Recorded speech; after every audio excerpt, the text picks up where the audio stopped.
Good morning. I would like to share a tip on the correct selection of the clutch kit with the dual mass flywheel, part number 837397. One of the methods of selection is to search for parts through the car data in the catalog. It often happens that in search results, several clutch kits for a given car appear. To choose the right one, you should check the detailed restrictions on their application.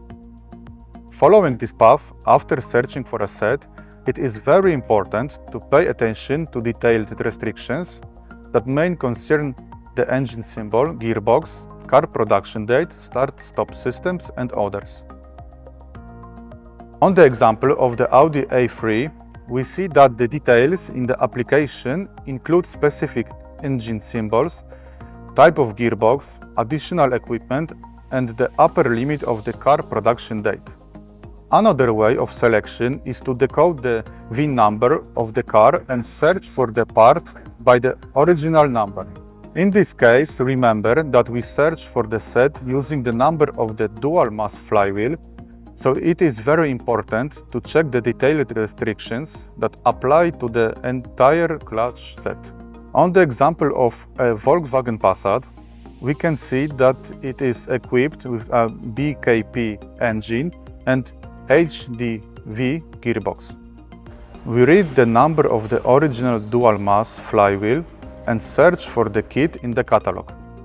The next step is to compare the data obtained from the VIN number with the visible restrictions.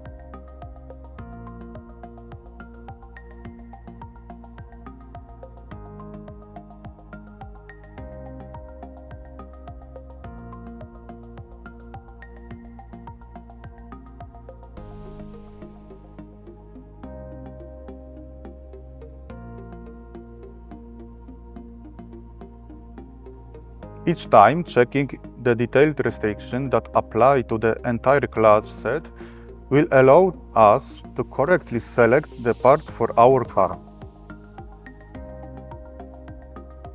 Please visit the valeoservice.com website, where in the Tech Assist tab you will find technical support, documentation, and online trainings for our products.